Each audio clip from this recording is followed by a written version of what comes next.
ಕರ್ತವ್ಯ ಲೋಪ ಹಾಗೂ ಸಿಬ್ಬಂದಿಗೆ ಕಿರುಕುಳ ಆರೋಪದ ಅಡಿ ಉತ್ತರ ಕನ್ನಡ ಜಿಲ್ಲೆಯ ಅಬಕಾರಿ ಕಚೇರಿಯ ಅಬಕಾರಿ ಅಧೀಕ್ಷಕ ಸಂತೋಷ್ರನ್ನ ಅಮಾನತು ಮಾಡಿ ಆದೇಶ ಹೊರಡಿಸಲಾಗಿದೆ. ಇವರ ಮೇಲೆ ಕರ್ತವ್ಯ ಲೋಪ, ಅಧಿಕಾರ ವ್ಯಾಪ್ತಿ ಮೀರಿ ವರ್ತನೆ, ಮೇಲಾಧಿಕಾರಿಗಳ ಆದೇಶ ಪಾಲಿಸದೇ ಇರೋದು ಮತ್ತು ಸಿಬ್ಬಂದಿಗೆ ಕಿರುಕುಳ ನೀಡಿದ ಆರೋಪದ ಮೇಲೆ ಅಮಾನತುಗೊಳಿಸಲಾಗಿದೆ. ಈ ಕುರಿತು ಆರ್ಥಿಕ ಇಲಾಖೆಯ ಸರ್ಕಾರಿ ಅಧೀನ ಕಾರ್ಯದರ್ಶಿ ಭೀಮಪ್ಪ ಅಜೂರ್ ಆದೇಶ ಹೊರಡಿಸಿದ್ದಾರೆ. ಕರ್ನಾಟಕ ನಾಗರಿಕ ಸೇವಾ ನಿಯಮಗಳ ಅಡಿಯಲ್ಲಿ ಈ ಕ್ರಮವನ್ನು ಕೈಗೊಳ್ಳಲಾಗಿದೆ. ಮಳೆ ಸ್ವಲ್ಪ ಕಡಿಮೆ ಆಗ್ತಾ ಇದ್ದಂತೆ ಬೆಂಗಳೂರಿನಲ್ಲಿ ಗುಂಡಿಗಳದ್ದೇ ದರ್ಬಾರ್ ಶುರುವಾಗಿದೆ. ಬಹುತೇಕ ಎಲ್ಲಾ ರಸ್ತೆಗಳಲ್ಲೂ ಗುಂಡಿ ನರಕ ದರ್ಶನ ಆಗ್ತಾ ಇದೆ. ಸದಾಶಿವನಗರದ ಮೇಲ್ಸೇತುವೆ ರಸ್ತೆ ಪೂರ್ತಿ ಗುಂಡಿಗಳಿವೆ. ಜನರ ಜೀವ ಪಡೆಯೋದಕ್ಕೆ ಸ್ಲ್ಯಾಬ್ಗಳ ನಡುವೆ ಕಬ್ಬಿಣದ ತಂತಿಗಳು ಎದ್ದು ನಿಂತಿದೆ. ಗುಂಡಿ ಬಿದ್ದ ಜಾಗದಿಂದ ಡಿಸಿಎಂ ಡಿಕೆ ಶಿವಕುಮಾರ್ ಮನೆ ಕೂಗಳತೆಯ ದೂರದಲ್ಲಿದೆ. ಆದರೆ ಅಕ್ಕಪಕ್ಕದಲ್ಲಿ ಗೃಹ ಸಚಿವ ಪರಮೇಶ್ವರ್ ಅವರ ಮನೆ ಕೂಡ ಇದೆ. ಇದೇ ರಸ್ತೆಯ ಮೂಲಕ ನಿತ್ಯ ಡಿಸಿಎಂ ಸಚಿವರು ಓಡಾಡ್ತಾರೆ. ಸಚಿವರನ್ನ ಭೇಟಿ ಮಾಡೋದಕ್ಕೆ ನಿತ್ಯ ಹಲವು ಶಾಸಕರು, ಅಧಿಕಾರಿಗಳು ಭೇಟಿ ನೀಡುತ್ತಾರೆ. ಆದರೆ ರಸ್ತೆ ಸಮಸ್ಯೆ ಮಾತ್ರ ಯಾವ ಅಧಿಕಾರಿಗಳು ಗಮನ ಹರಿಸ್ತಾ ಇಲ್ಲ.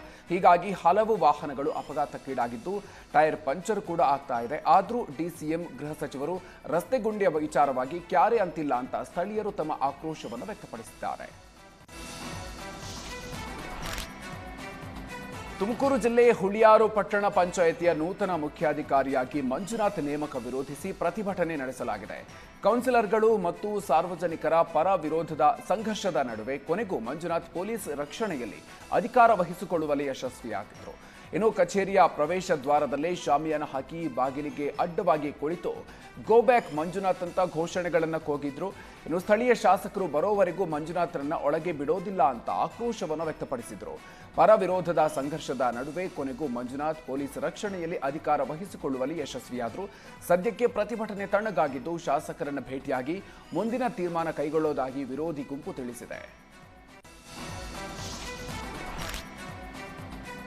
ಯುವ ಸಬಲೀಕರಣ ಮತ್ತು ಕ್ರೀಡಾ ಇಲಾಖೆ ನಿರ್ವಹಣೆಯ ಸಂತೆಮಾರಹಳ್ಳಿಯಲ್ಲಿರುವ ಆರ್ಚರಿ ಮತ್ತು ಫೆನ್ಸಿಂಗ್ ಕ್ರೀಡಾ ನಿಲಯಕ್ಕೆ ಜಿಲ್ಲಾಧಿಕಾರಿ ಶಿಲ್ಪಾ ನಾಗ್ ಭೇಟಿ ನೀಡಿ ಪರಿಶೀಲನೆಯನ್ನು ನಡೆಸಿದ್ದಾರೆ.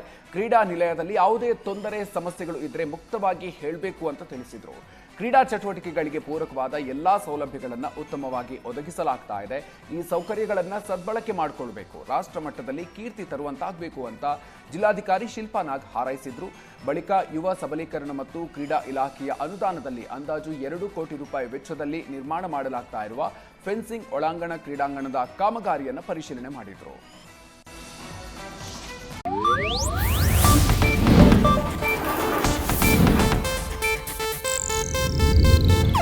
ಇದು ಏಷ್ಯಾನೆಟ್ ನ್ಯೂಸ್ ನೆಟ್ವರ್ಕ್ ಪ್ರಸ್ತುತಿ.